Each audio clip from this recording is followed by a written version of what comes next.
There was one candle still burning on the windowsill. Just one. The others had fizzled out during the hour I sat there, alone, at the dinner table, staring at the untouched plates of food, the slowly wilting flowers, and the stupid little handwritten card I'd made her sign last year as a joke. It read, "To my forever Emery.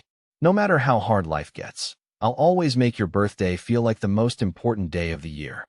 She didn't even look at it this year. At exactly 9:14 p.m., the front door creaked open. No keys. No apologies.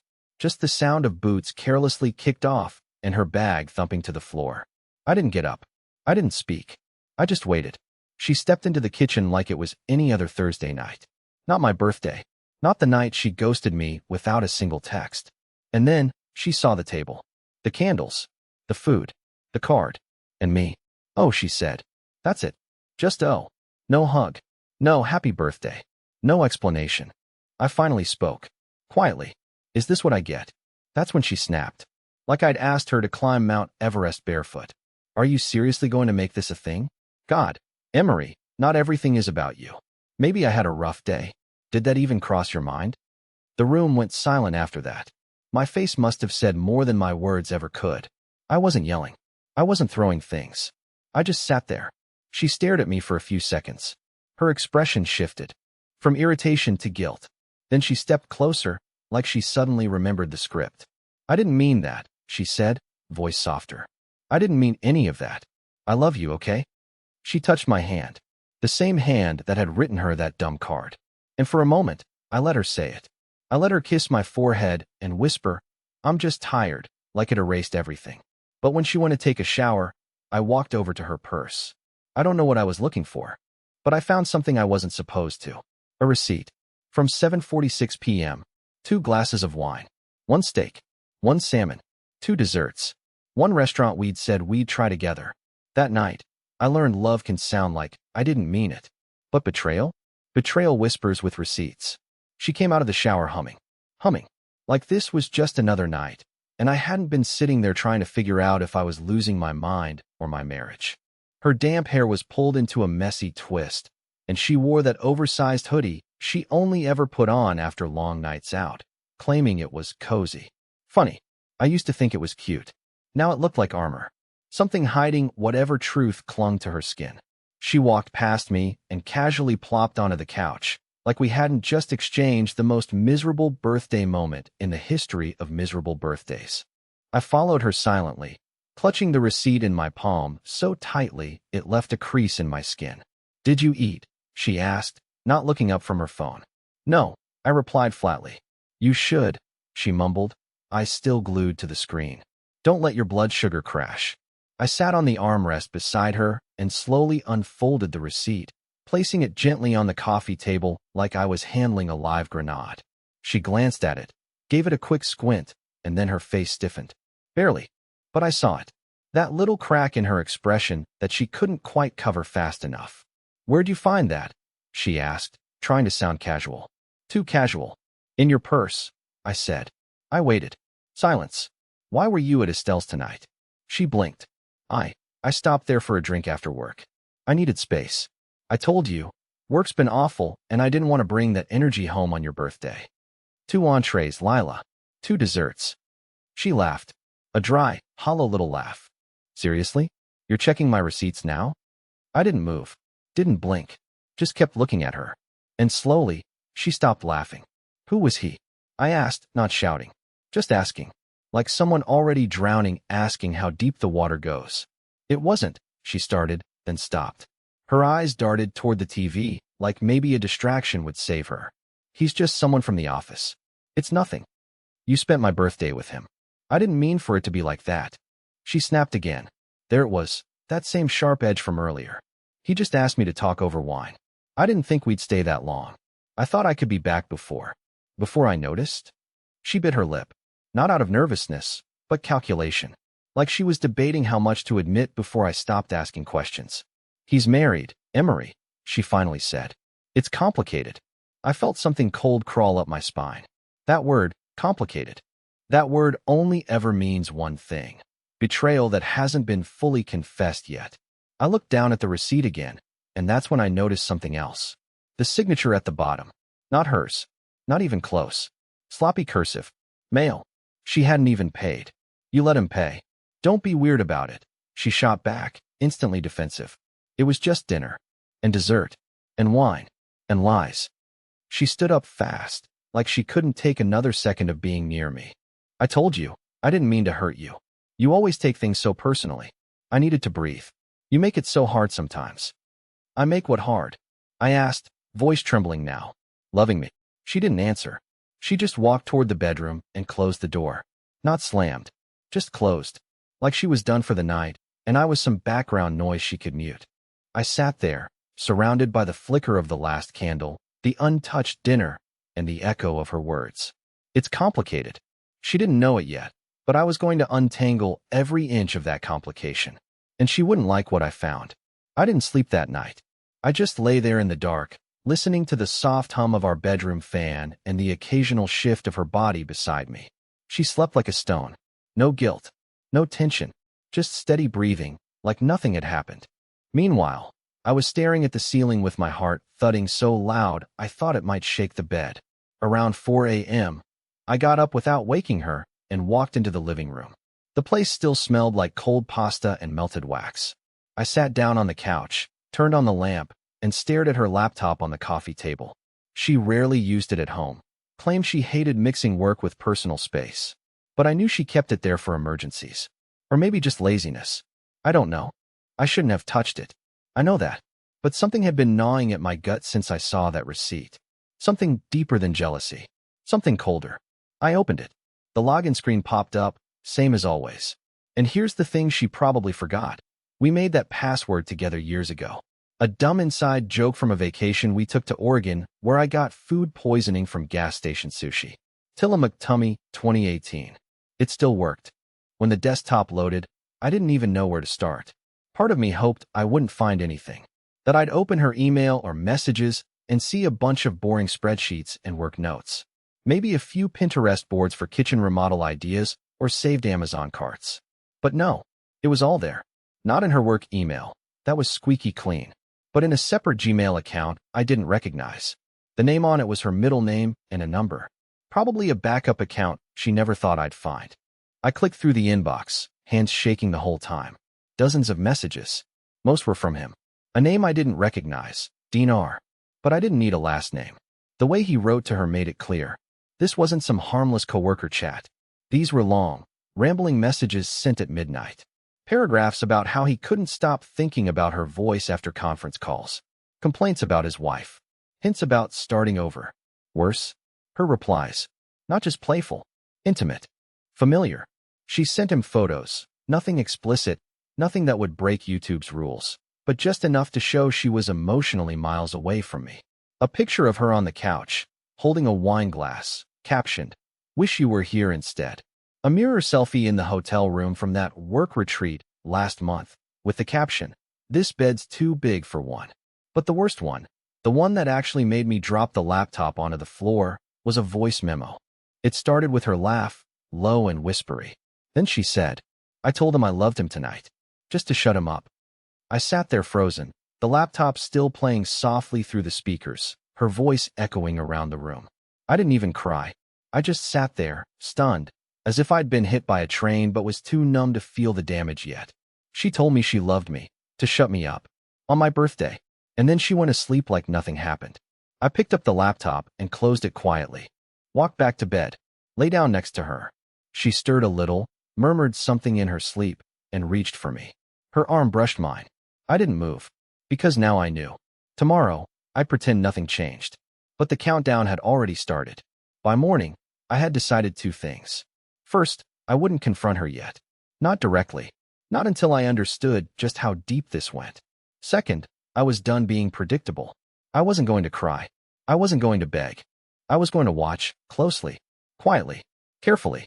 She woke up that morning like she hadn't shattered me into 100 pieces just a few hours earlier. She stretched, yawned, gave me a sleepy, good morning, and even kissed my shoulder. A small, automatic gesture that used to mean something. Now it just felt like static, noise she made to keep up the illusion. "Sorry about last night," she said, tying her rope. "I really didn't mean to snap." Let's do something this weekend, yeah? I nodded, smiled even. But inside, I was already working through my checklist. The Gmail account. I'd taken screenshots. Forwarded a few of the worst messages to a secret folder I made under a boring project name. Home Reno Budget 2021. She'd never open it. She hated spreadsheets. While she showered, I slipped into her purse again. I know, I shouldn't have, but I needed to know more. I wasn't just a betrayed husband anymore. I was a quiet investigator, one step behind a woman who thought she was smarter than me. Her phone wasn't there, but I did find something new. A parking stub from 2 nights ago. Not near her office. Not even near downtown. It was from a boutique hotel on the west side. A place known for discreet business stays and rooftop wine bars. She never mentioned any client meetings. I put the stub back exactly where it was. No fingerprints. No signs of tampering. I was careful. That morning, I even made her breakfast. French toast. Her favorite. She smiled when she saw it and said, "You're sweet." And the way she said it, it made my stomach turn. Like I was a pet. A loyal golden retriever who'd sit and stay, even if someone else was scratching behind his ears. I watched her get ready for work. Watched her apply that same lipstick from the night before. That same one that wasn't smudged when she got home after drinks with a friend. She looked in the mirror, turned to me, and gave that warm little smile. The one she used to give me when we were still us. "Big meetings today," she said, slinging her bag over her shoulder.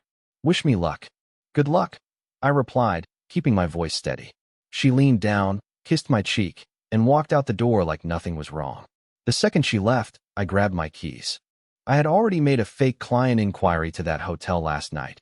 Used a burner email, just in case. This morning, I was going down there in person. I had questions. If she had checked in under her name, I'd be lucky. But even if she hadn't, the timestamp on the parking stub gave me a window. A narrow one, but enough. And I knew how to ask questions politely. How to seem like the worried husband, the one who lost track of his wife's location during a supposed conference.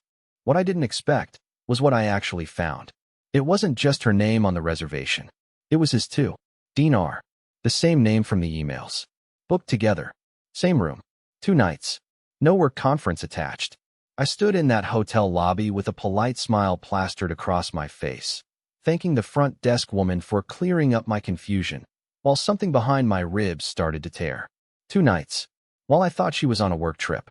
While I was fixing the leaky faucet in our bathroom and texting her photos of the progress like an idiot. I walked back to my car, sat down, and closed the door. Just sat there. No music. No movement. Just the knowledge that my marriage wasn't cracked. It was rotted through. But she didn't know I knew. And that gave me something I hadn't felt in weeks. Power. She wanted complicated? I was about to become her worst complication yet. I didn't go home right away. I sat in the car across from the hotel for over an hour, engine off, heat on low, watching couples walk in and out, laughing, holding hands, completely unaware that a man was falling apart across the street. Somewhere on the top floor, 2 people, my wife and a man she once introduced as just a coworker, had shared room service and pillow talk while I was at home replacing our hallway light bulbs. That image lived in my head like a virus. I could barely breathe. But I didn't cry. I didn't scream. I didn't call her. I didn't rush into the kind of confrontation that ends with broken dishes and empty threats. No, I let it tick. Because when someone builds their world on lies, the last thing they expect is silence. When I finally walked through our front door, the house was quiet. It smelled like dryer sheets and lemon cleaner.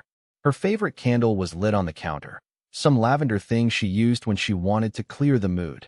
I was the only one home. I went straight to the bedroom and pulled out the plastic storage bin where we kept tax documents and paperwork most couples forget exists until April.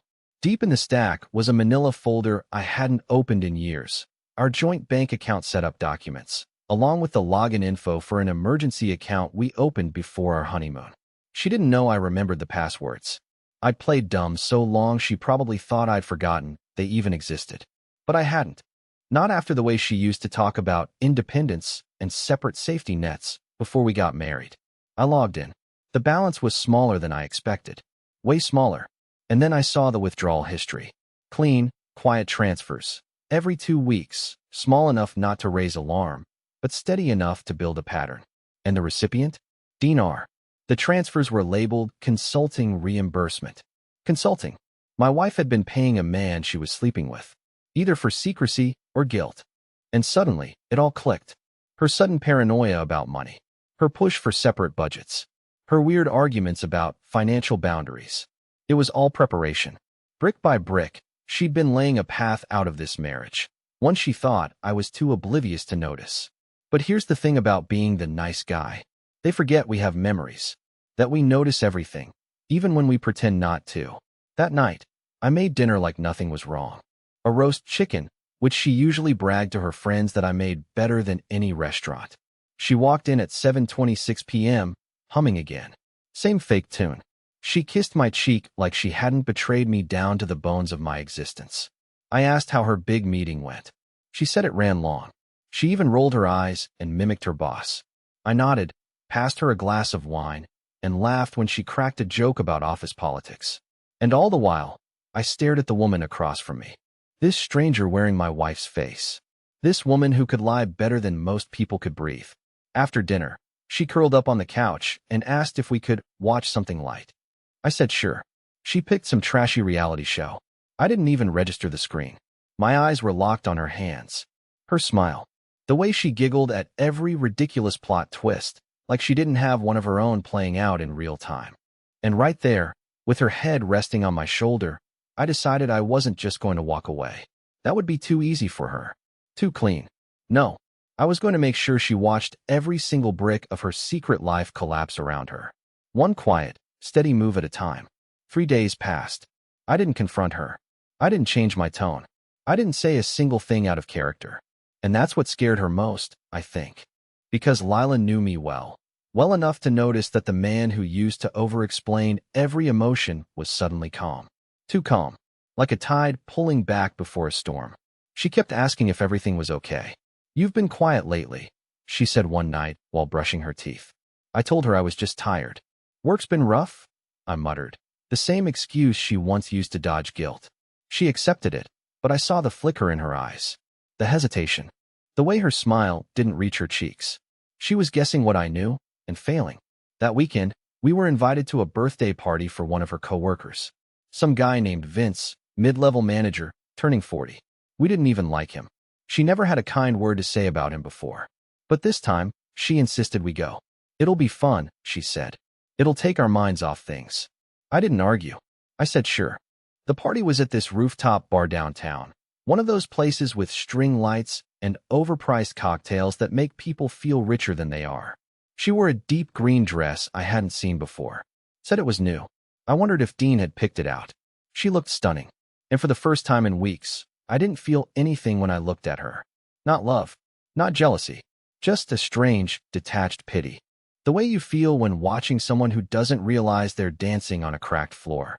At the party, I met a few of her coworkers, most of whom had that awkward, overly friendly tone like they were trying too hard to act normal. That's when it hit me. They knew. Or at least suspected. One woman, Lila's desk neighbor, I think, gave me this sympathetic smile when Lila walked away to get drinks. I almost asked her then and there, but I didn't. I smiled back, said nothing, and let the silence hang between us. Lila returned with 2 drinks, handed me one, and wrapped her arm around mine. "You doing okay?" she whispered into my ear. "Never better," I replied. She laughed. A high, flirty laugh. Too loud for what I said. That fake kind of laugh people give when they're covering something up. Everyone turned for a second. A few eyes lingered. But Lila didn't notice. She was too focused on maintaining the illusion that we were fine. That was the exact moment I knew what I needed to do. The next morning, while she was out running errands, I went into the basement and dug through an old cardboard box she probably hadn't thought about in years. Wedding stuff. The guest book and used RSVP cards and a USB stick. On that stick were all the raw photos from our wedding photographer. Hundreds of images, including a handful she'd never let me post. "Too personal," she said. "Two for us." But I remembered one in particular. A candid shot. Lila in her gown, looking at me like I was her whole future. I uploaded it. Then I scheduled a post on our shared anniversary date, just 2 weeks away. Public, with a caption that said, "8 years ago, I thought forever meant something." No context. No rage. Just that photo. That look in her eyes. And a clock set to blow the whole thing wide open. Then I called a lawyer. Quietly. Discreetly. Explained everything. He told me I had enough. More than enough. Financial records, proof of infidelity, and now potential witnesses from her workplace. He said we could file when I was ready. I said, not yet. Because Lila wasn't done lying. And I wasn't done watching. The shift was small at first. A missed detail here. An unusual question there. It was subtle, but she felt it. I made sure of that. I didn't scream. I didn't accuse. I didn't even flinch. I just let her twist inside her own head while I adjusted one tiny variable at a time. And for someone like Lila, who built her lies on predictable patterns, my unpredictability was like a crack forming under her carefully curated mask. It started on a Monday. I left the house before she woke up. No note. No text. No usual have a good day message with a dumb meme. Just silence.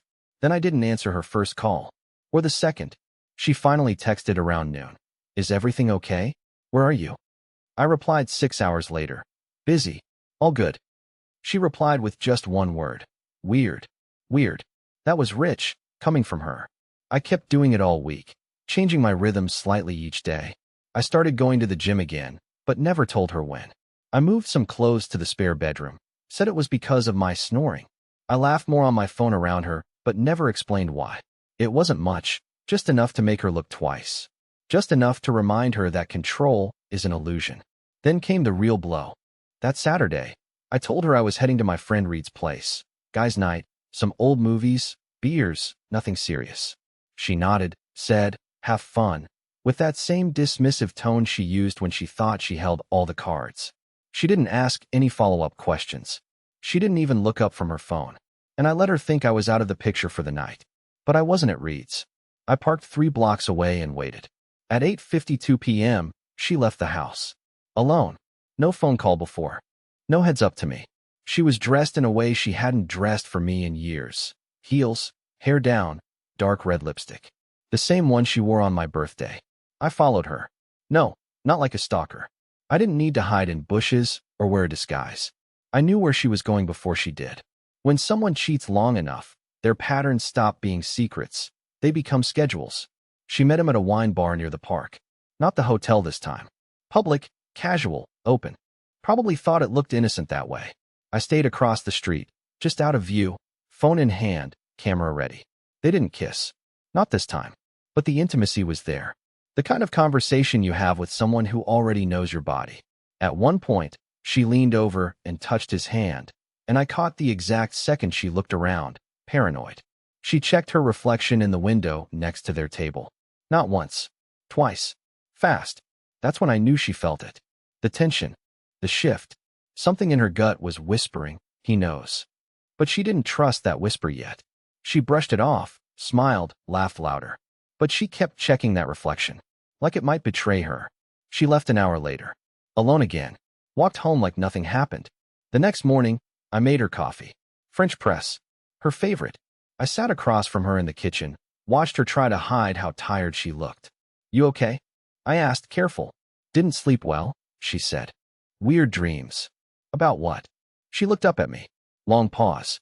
I don't remember. That was a lie, and it tasted bitter in her mouth. I could see it.